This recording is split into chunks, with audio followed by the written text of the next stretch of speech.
Oh, it happens no matter what. Okay. I'm going to go back to this. Try to grab the tears. Okay, you go no matter what. Got it.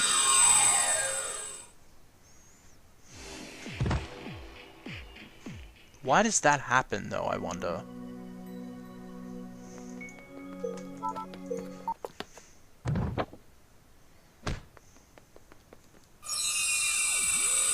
Interesting. Is it because of 8? Is that what's wrong?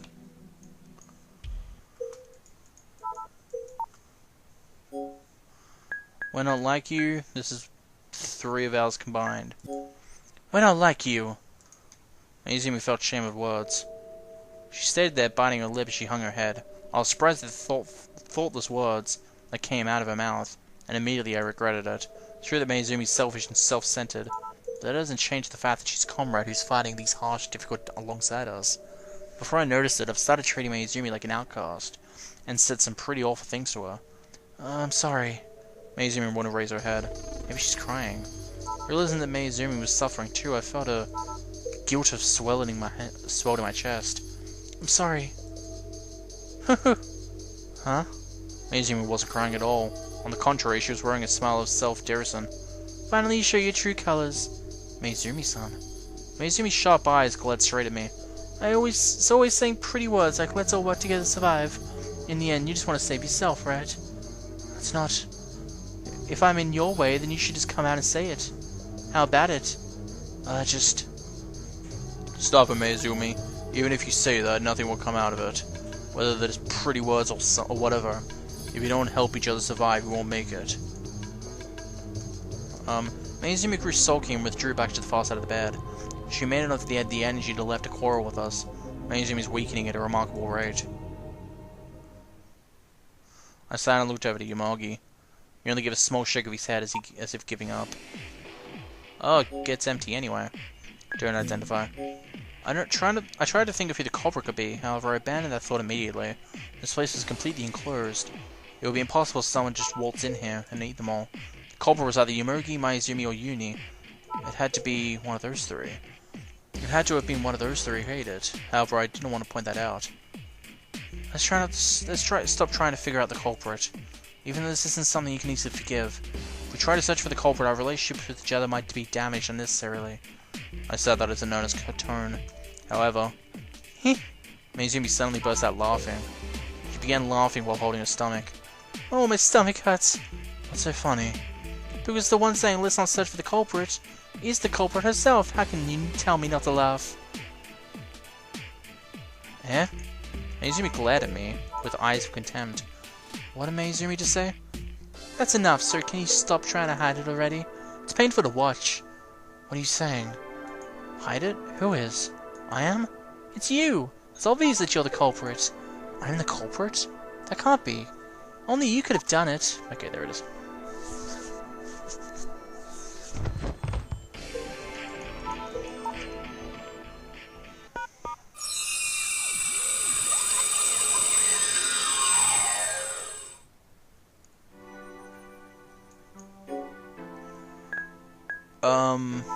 Reach for the food. When I think about the people at the shelter cabin, it felt like it would be unforgivable for me to accept such delicious food. However, if I were not here, Satoru would get hungry. I had no intention of hindering his body. Of course, because it was probably Satoru that ate all the hardtack, I'd like to tell him a thing or two, but I started out on the food with mixed feelings.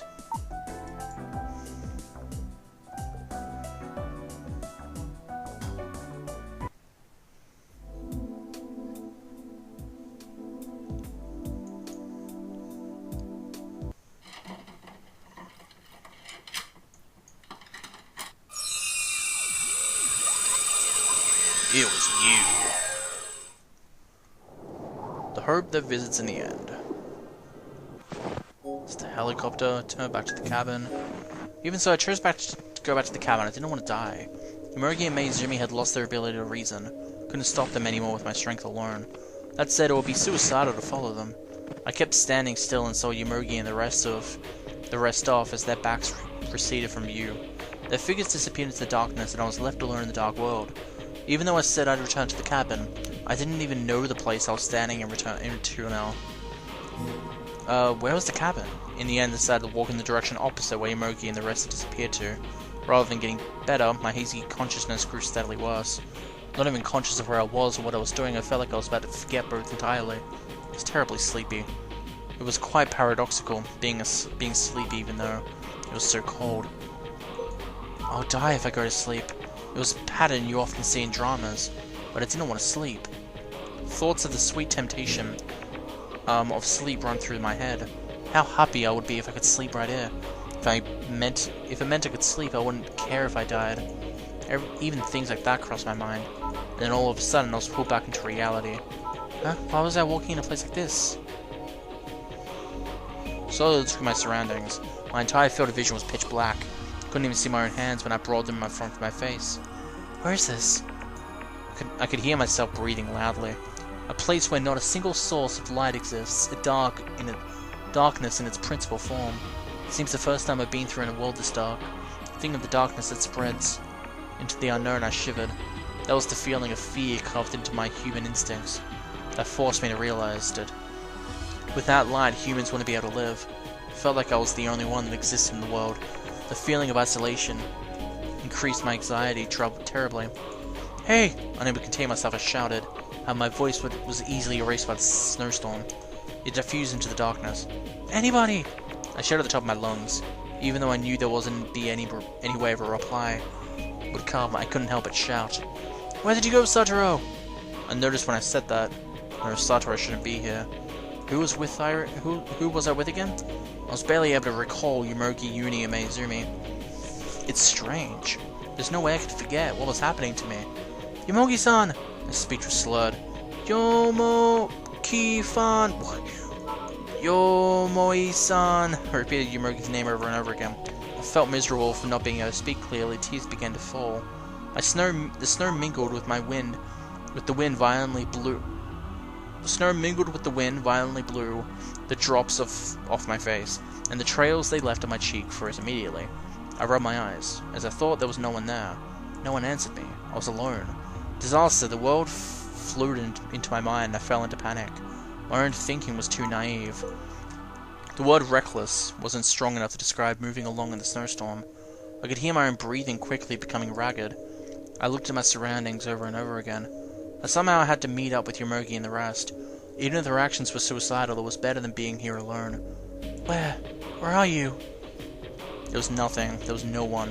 There was only me in this world. I didn't want to be alone. I can't stand the solitude. Hopelessness shoots through my chest. My vitality was withering away. I crouched down and held my head near my hands. I was completely helpless before the powerful menace of nature. The image of dark death eroded my consciousness. Oh, die, I don't want to die. It'd be better if I died. I want to live, it hurts, help me, anybody. Stand, don't stand. Inside my head, my will to live, my jumbled fears of death were yelling back and forth at each other. Even so, I was unbearably steady. Unbearably steady? Sleepy. It'll be okay if I slept, I thought, and with just that, I became extremely calm. I wasn't going to be saved anyway. It might be better just to die peacefully. My reason screamed out. Don't give up, stand up, still alive. Ah!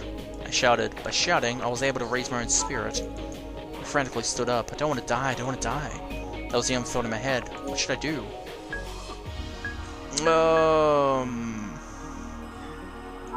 Stay still.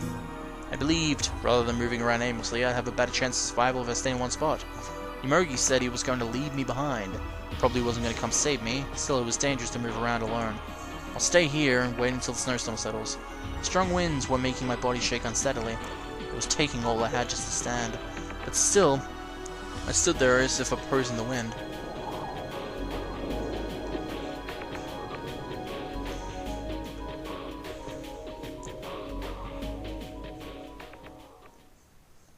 Suddenly raised my head.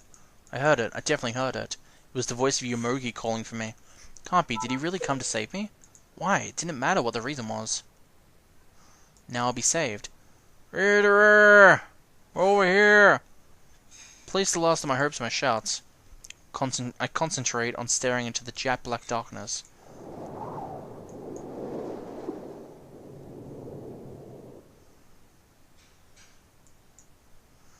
Are you okay? Before I knew it, Yomergi appeared in front of my eyes. He had been this close to me. Tears began to well again from my relief and happiness. Thank goodness, I hadn't been abandoned yet. I wasn't alone. Can you walk? Do your best. If you can reach the cross side, we'll definitely be able to manage somehow. Saw a helicopter. I'm sure I saw it with my own eyes. Helicopter? Was that the reason? There's no way a helicopter could come into this snowstorm. There's no way it could fly. It's obvious that what Yomergi saw was just a hallucination. What if there really was one? If it was true, then this was the chance we've been wishing for. If we made contact with the helicopter, everyone would be saved. What do I do? What do I do? After considering it over and over again, I nodded. Let's go. There was hope there. If there was a means to survive there, we have to get there no matter what. I wonder how far we've walked. I feel like we've been wandering inside the snowstorm for hours. Apparently, about 10 minutes had only passed. It became impossible to tell time. No matter how long we walk, we may never reach our goal. Thinking of that bred anxiety in me, Yomergi, who had only been loudly cheering us on until halfway, had already fallen silent. Maizumi Uni too continued to push forward in silence. Uni, who was walking in front of me, had been staggering for a while now. Their backs hunched over and their heads hanging low, they walked unsteadily like zombies you'd seen in a movie. Whoops. There we go. Their appearances told me that it wouldn't be odd for them to fall at any moment. However, I wasn't in any position to be worrying about Uni in the first place. In my hazy thoughts, only the words spoken by Yomergi, "If we can reach the crash site, we'll be able to manage somehow," repeated in my mind over and over. Will I reach the crash site first, or will I fall dead by exhaustion first?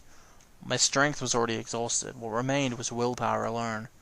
When the willpower runs out, I'll die. I continued to mutter walk to myself with each step I took.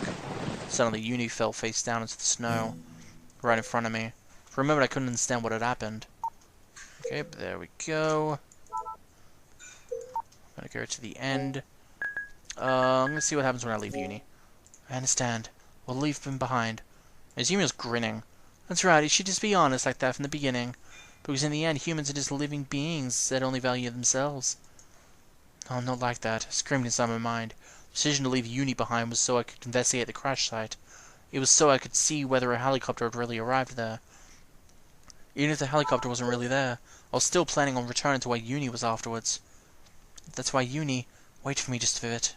I stood up forcibly, shutting out the fulling regret over leaving him. Damn it. There's no other choice but to leave him. Oh, this is a new scene. As he said that in an irritated voice, I realized that Yomergi had dropped to one knee. Wheezing, he breathed painfully, his shoulders rising up and down. Yomergi-san, are you okay? Yomergi raised slightly his hand and answered. I'm a little tired, I'm already old, huh? Even though he was able to joke around, he didn't appear to be alright. He had also weakened considerably. I'm fine now. Interrupting me, Yomergi stood up. And then he looked down at Uni with a pained expression. If we can meet up with the helicopter and return to save Uni. Let's go. All we can do now is look for the helicopter. Okay. I began to walk, my mind filling with itself with regrets. Uni, I'm sorry. After getting stuck a number of times, we finally reached the crash site. The wreckage of the airframe was just lying there, the same as when I came here 2 days ago. The many carbonized corpses now buried beneath the snow were nowhere to be seen. The helicopter? Where's the helicopter? Maizumi looked frantically up at the sky. However, there was nothing there to tense. The snow blew through with severe force, tearing through the darkness of the night. Even if we strained our ears, we could only hear the roar of the wind. Hey, where did it go? Where's the helicopter? Where's the rescue team? It has to be somewhere around here. Keep looking. I collapsed where I stood. Even if I looked, I wouldn't find it anywhere. There was nothing here. Our last chance had disappeared as well. I guess there had been a ray of hope left somewhere in my own heart. The moment I understood that there was no helicopter, the feeling of nervous tension disappeared. My energy began to fade. Damn it! Maizumi dropped to her knees and began to beat her fist into the snow over and over again. Why? Why isn't it here? Don't give up, it's here, it has to be. I was absentmindedly said to Yomergi and Maizumi. Yomergi looked at the sky in a frenzy. Maizumi was cursing, looking desperate. I thought her appearances were comical. For it to turn out so miserable, even after abandoning Uni and coming all the way. A feeling of guilt flooded my heart. If I'm gonna feel this bad, I'd better if I just died. I guess I'll die. Don't have any strength to stand back anyway. I intend to return to where Uni was, but it's impossible now. I'm sorry, Uni. I'm such a cool person. I lie there, the wind beating against me. Lying down felt so comfortable. It didn't really feel cold anymore. I was getting really sleepy. I should have just done this from the start. Believing that dying is scary, that was just an illusion. It felt so tranquil right now. Death was really a haven. Death was my sole relief. Look, in death, I'm receiving blessings from all over the world. A shower of light was raining down from the sky. Like fireflies, small illusory lights. Ah, how beautiful the world is. In such a warm death. I fell asleep, engulfed in a shower of gentle light. Surrounded by blessings, I fell asleep.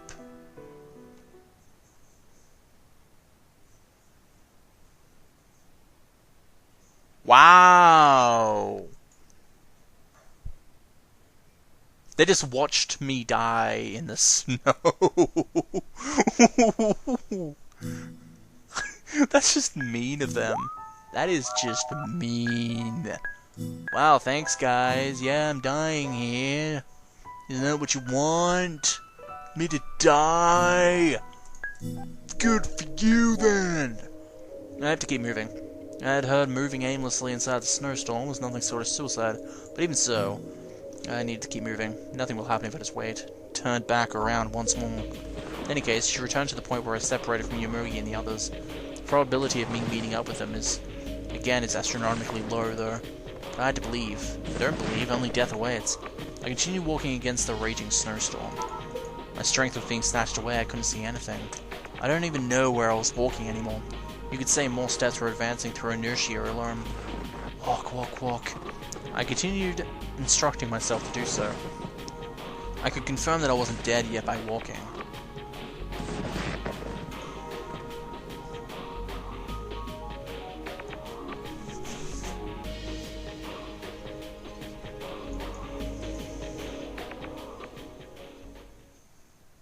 Came to a sudden stop. I heard it. Definitely heard it. It was the voice of Yomugi calling me. Can't be. Did he really come to save me? Yeah. It's gonna be this all over again and stuff like that.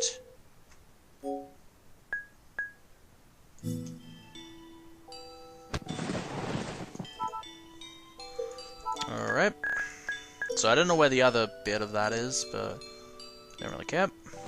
Just doing the options I never chose before.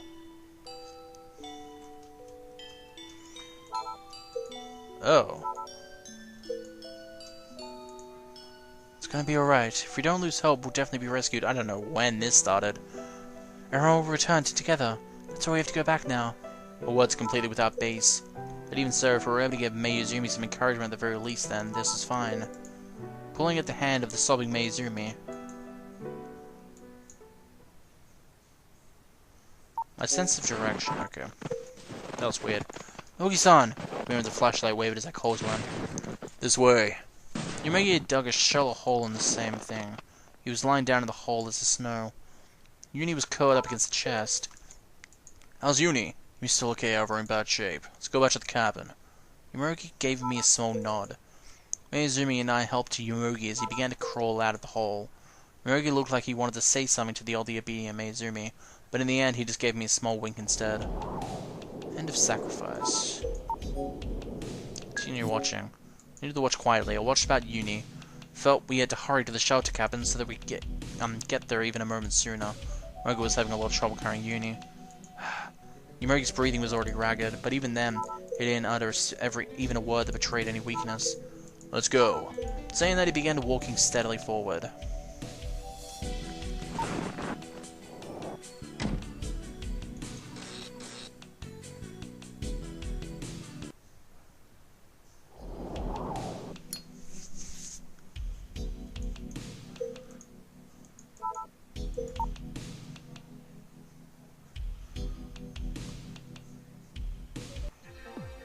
Man-made miracle.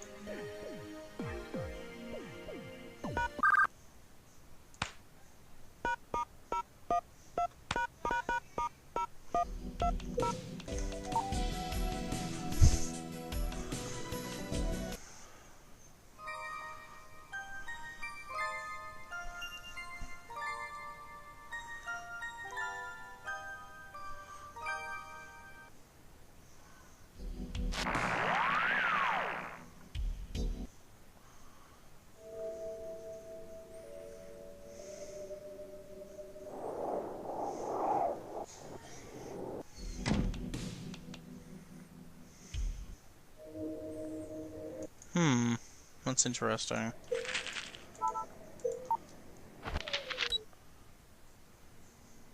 Okay. We're getting near now. I think we're into the last one. This is where we're about to head out. So I didn't do this one. Is it because there's a rescue team there? That's no, that doesn't make sense. If that's the case, then the rescue team would have perished in the avalanche too. If it's not a rescue team, then I see now. Yeah, it's the...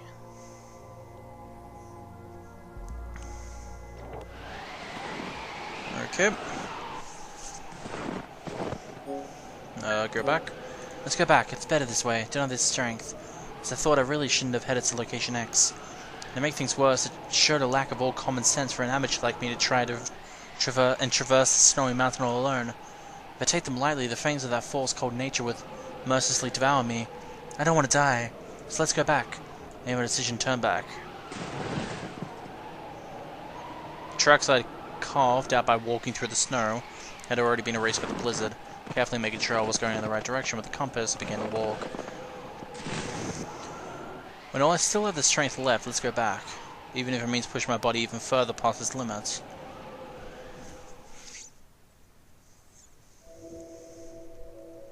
The power of the storm was growing even greater. The whirling snow was blowing against my face. Furthermore, I'll have to climb back up. Although it's not that steep, it's considerably painful in my exhausted state. I was overwhelmed with loneliness. I now regret having gone out alone. I want to hurry back. To the cabin where everyone's waiting.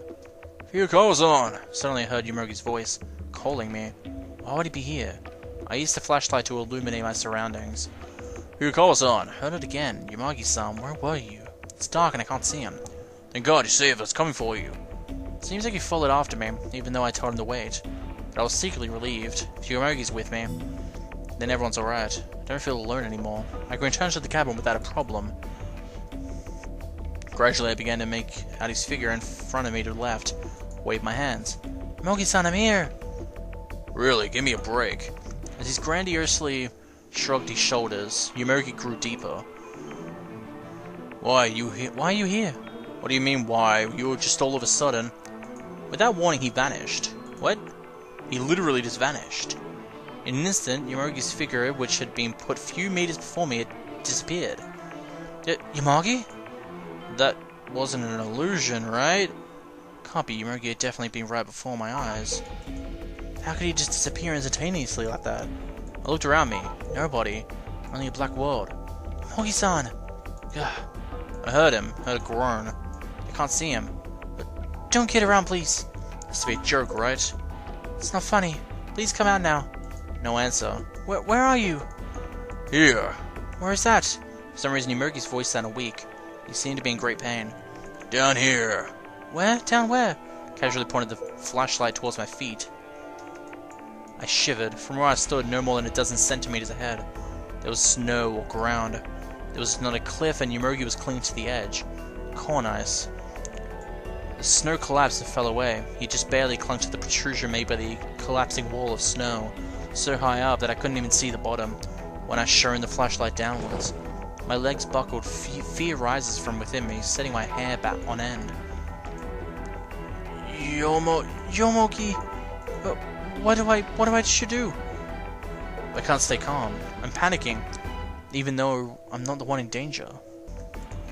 If I had just taken a few steps forward, when he called out to me, if I'd walked towards him, I would have stepped into the cornice and fallen. The reality of that filled me with terror. Once again, fear of the forces of nature overcame me, and because of that fear, I'm unable to help Yomogi. What do I do? What do I do? Calm down. But Yomogi's attempting to climb up by himself. He was clinging perilously to the wall, to the simple act of moving seeming extremely difficult. If he moves even slightly, I'm afraid he'll slip and fall. He should be about a meter below me. If I stretch out my hand, I might be able to reach him. Now I'll help you, so I... But even when I bent prone and stretched out my hand, dude, I'm alright. Stay away. But, that's fine, stay away. There's no way I can do as he says. At this rate, Yomogi's gonna die. Reach out. I've gotta help him. It's my fault. He fell because he came out here after me. I have to help him. I vigorously shook my head to drive away my fear. Crawling up to the edge of the fissure, I held out my hand. Yomogi-san, take my hand. Idiot. Hurry up and take my hand. Being completely honest, I was scared and my whole body was trembling. If I would have fallen, I wouldn't survive. I just don't want to die. But nevertheless, I can't abandon Yumagi. We promised. We'll all survive this and return home together. Please take my hand. He looked up at me with an astonished look on his face. Fuyukawa-san. We'll all survive this and return home. So you can't die here. Yumagi sighed as if worried. Yeah, that's right. Thank you. Straining it slightly, Yumagi extended his hand right towards me. And I frantically leaned forward as well. Just a few centimeters more. A few centimeters more and I'll reach him.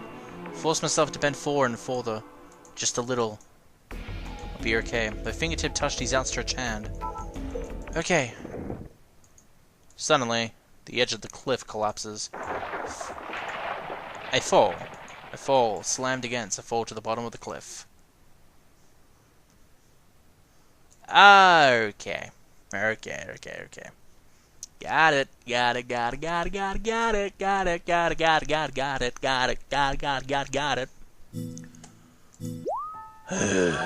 God damn it.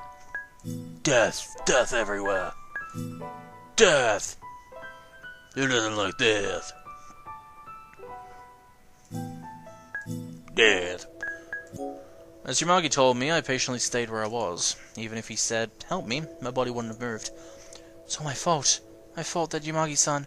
My fault. If I hadn't gone to location X, it shouldn't have happened. If only I hadn't selfishly taken any independent action and consulted with the others. I was at my wit's end. I'm sorry. Yumagi was trying to crawl up by himself. Skillfully maintaining his balance, digging his own feet with the wall of snow, he slowly climbed up. After all, it's only a wall of snow. If you used even a little too much force on it, it wouldn't be unusual for a dog come climbing down. I couldn't stand to watch anymore, closed my eyes and kept praying. I'm sorry. How long did it go on? The fury of the snow and the wind increased in intensity. Yumagi was as reliable as ever. Without hurrying, calmly determining the circumstances he was in, he dealt with the situation extremely careful. Felt my head being patted and looked up. There he is. Yumagi was there, smiling weakly. Come back from the bottom of hell, he said jokingly. But he was holding his side in pain, and he was dragging one leg too. Yumagi-san, you're injured? Your guess is broken. Broken? Oh no. I'm fine, don't worry. You don't look fine. I started to panic again. It's definitely my fault Yumagi-san is like this. What should I do? First aid? What should I do again? Calm down. Yumagi muttered disinterestedly. But it's fine, calm down. I won't die so easily. Anyway, let's go back to the cabin. I felt so guilty. It's not a problem that crying will fix. No matter how much I regret what I did, Yumagi won't recover from his injuries. Still, I couldn't help but hate myself for my thoughtlessness. I silently glanced Yumagi over my shoulder. I'm sorry. While walking through the snow, I just kept apologizing. My return to the cabin took twice as long. Yumagi was in no condition to be walking. Even though I was letting him lean on my shoulder, I could hardly put strength into my own feet. It was just how pathetic and weak I was. Look, I can see the cabin. Let's go, just a little longer. The injured Yumagi had encouraged me the whole time. The more he worried about me, the greater my feelings of guilt began. As soon as I entered the cabin, I knelt down on the spot. I couldn't walk anymore. There was no more power left in my body. The relief of at least having been able to come back helped too, and I lost even the energy to stand. Yumagi collapsed face up beside me. He seems to be suffering a fair bit. His injuries look painful. First of all, we have to administer first aid. The essential emergency treatment for broken bones was applying a brace for the fractured area and then immobilizing it, I think. I only vaguely remembered how, but I don't know what else to do. Uni, bring something we can make into a brace. After that, what we can use for bandages. No answer. Thinking it's strange, I looked around the room. Uni? No one was there. Uni wasn't there, neither was Meizumi. Where did they go? I even crawled on all fours to the entrance to the basement and looked down to it. No one was here after all. Where did they go? The blankets I thought Meizumi was using had been carelessly discarded atop the upper bunk bed. My heart started hammering into my chest. No way. I looked towards the door. No way. They left? They went out in the storm? I frantically rushed over to the beds, touched the blankets, they were cold. Yumagi-san. How long has it been since you left the cabin? Seeming that Yomogi too had noticed the absence of Uni and Maizumi. He looked at me with serious expression. Went out right after you did. Confined with the time with my watch, it was now 4 AM. I left the shutter at a little past 1 AM. I told them to wait, but... Around what time was it when the two of them went out? At the least, it seems that it was less than 1 hour ago. We must have walked right past each other. No, it can't be. My body shivered and not just from the cold. My guilt grew and grew. That's just... Why would they leave, though? No! It's all my fault. If only I hadn't gone to Location X, Magi would never have been injured and Uni and Maizumi would have never been exposed to danger. Snap out of it, don't blame yourself. But it's all my fault. But those two aren't stupid, they'll come back and they definitely will. So pull yourself back together and wait. No! I let go of the plush toy and clung to Yomogi. If they fall from the corners, if something happens to them in the snowstorm, it'll all be my fault. Fuyukawa. I stood up. Can't whine about having no more strength left. Because of me, those two are in danger. They're my responsibility. I have to go save them. I have to go at once. Calm down. This isn't going to result in a tragedy for all of you. This is my fault. I shook myself free from Yomogi's straining grip and opened the door. The storm was fierce. I have to go help them quickly. Wait, Fuyukawa! Yomogi-san, wait here. With those words, I jumped out into the storm once more. Where did I walk alone? Where was I headed? How much time had passed since I left the shelter? Even that became hazy. Once again heading for Location X, my field of vision went completely white from the snow. Yet I earnestly kept calling out Uni and Meizumi's names. Uni! Maizumi-san! While I called them inside my heart, I kept repeating. It's all my fault, it's all my fault, it's all my fault, it's all my fault, it's all my fault, it's all my fault, it's all my fault, it's all my fault! It's all my fault! I was overwhelmed with guilt! By the time I realized that it was daybreak. The pitch-dark world had just changed into one of pure white. In despair, I looked up into the white sky. Through the snow that was falling as if to strike me down, I could see nothing. As I stood there stupefied, my consciousness began to dim. I had already lost all feeling on my fingers and toes. When I examined them, I saw they were turning purple. Frostbite already. A natural retribution. I bit my lip. Because of me, Yomogi, Uni, and Maizumi, they're all in danger now. I pray, God, please. If my life will do, then take it as you please. So save those three. That prayer was heard. Unexpectedly, within the white world, a spot of black appeared. I headed towards the black spot. I got closer and realized it was a human. It was Mayumi's coat. Meizumi's, same one I was wearing. I finally found her. My feeling of guilt eased just a little. At least no one died because of me. Just that thought filled me with relief. Then I shuddered in horror at my own thought. As long as it's not my fault, then there's no problem even if someone dies. I shook my head to banish that idea from my mind. Maizumi-san! Screaming to be heard over the wind, I ran to Maizumi. Maizumi was squatting in the snow. She wore a hollow expression. Beside her was Uni, clinging tightly to her.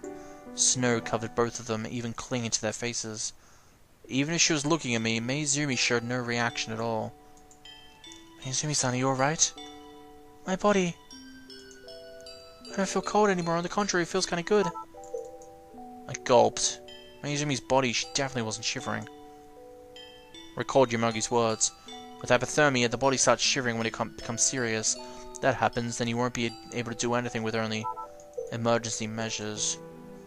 Can't be. Uni, is he alright? Who knows? Maizumi absent-mindedly stared at the face of Uni in her arms. His eyes were shut, but his eyelids twitched rapidly. He was still alive. Let's go back to the cabin.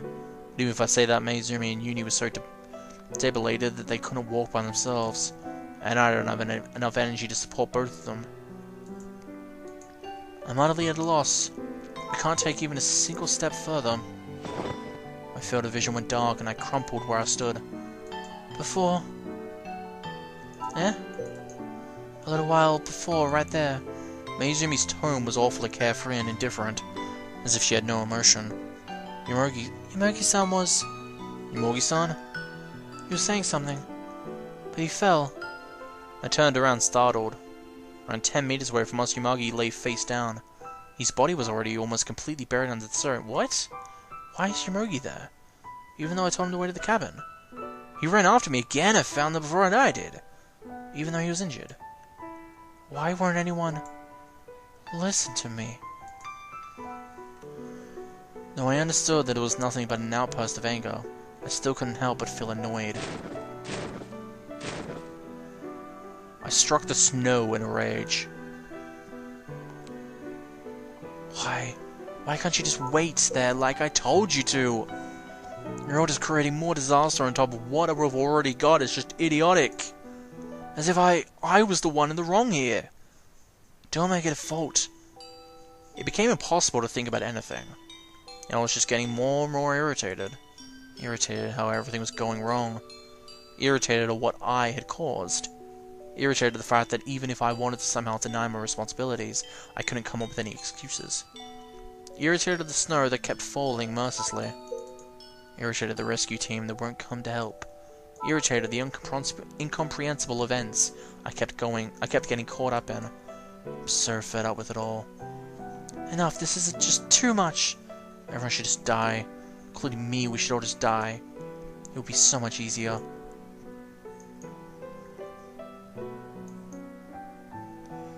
That wish was granted.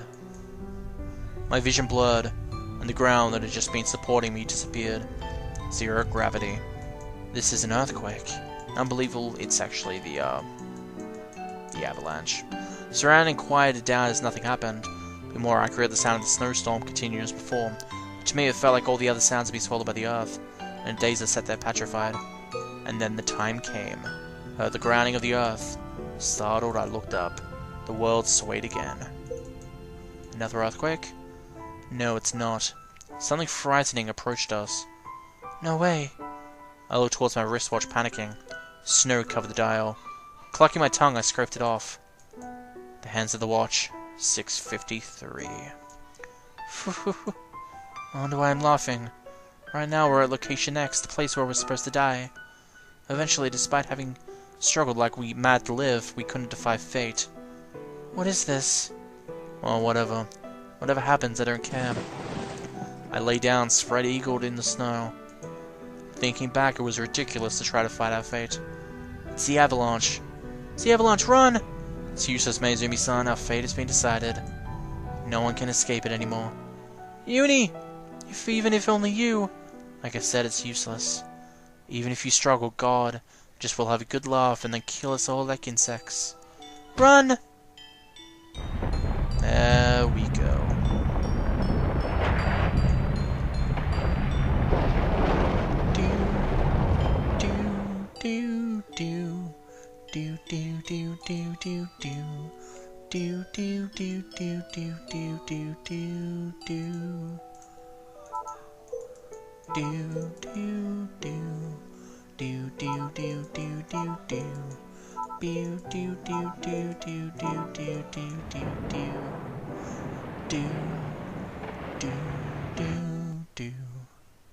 God damn.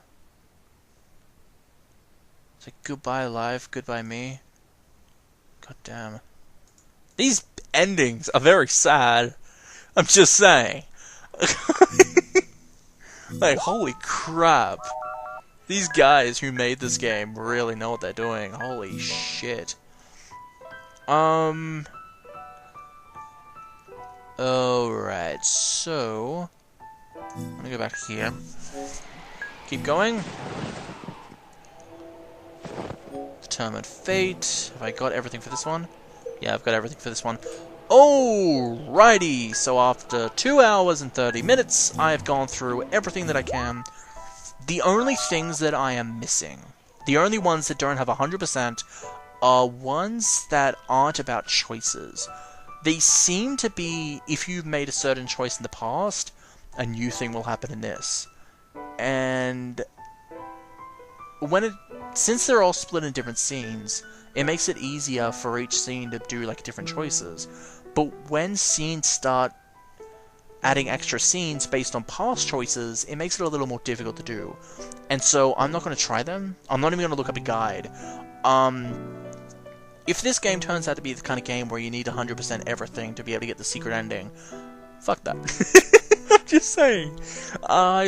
In total, today, I've been playing for like 10 hours. I'm not joking. Literally not joking. It feels like 10 hours, and if I put all my recording footage together, I think it's around 10 hours. And plus the 6 hours last night, I've only just bet Kokoro's split, and I'm on to Satoru's now. Meaning, that's a lot of hours. I mean it. So, if this game is... And by the way, I'm only like 45% into this. 45% after 16 hours! So Satoru's area is going to be pretty long.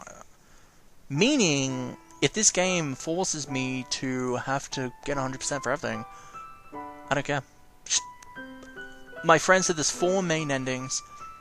I'm hoping it will make it clear which ones are proper endings, but if it doesn't, then we'll figure that out. But I'm sure it will. It'll probably won't come up with a death scene. It'll probably just come up with credits, like that ending with Cocoro. That was probably one of the 4 endings. So otherwise, I'm gonna get some sleep because it's pretty late. And then tomorrow we're gonna continue with Satoru, and we're finally gonna work out what the hell is going on, because there are several things I want to figure out. One, what's his connection to Utsami? Because Utsami has some kind of plan. But yeah, Utsami seems to have some kind of plan. Another thing I want to work out is the stuff about Kaiko. That's another thing I want to work out. Obviously, obviously Satoru. This is the way I see it. I feel like he's hiding things from Fuyukawa, from Cocoro, because I feel like he knows a lot more about what's going on, but he just doesn't. He either doesn't feel comfortable telling her, like she might not understand, or it's secrets. Because he might know stuff about why Kaiko's there, he might know why Uni's there. I want to know why he's there to begin with. And then there's, why does he stop leaving messages after a while? Because I know there was the time he was being attacked and then the guy got killed, but then the next time Cocoro takes control, they're acting normal. So what about then? If everything was normal, then couldn't he have left a message? I don't know.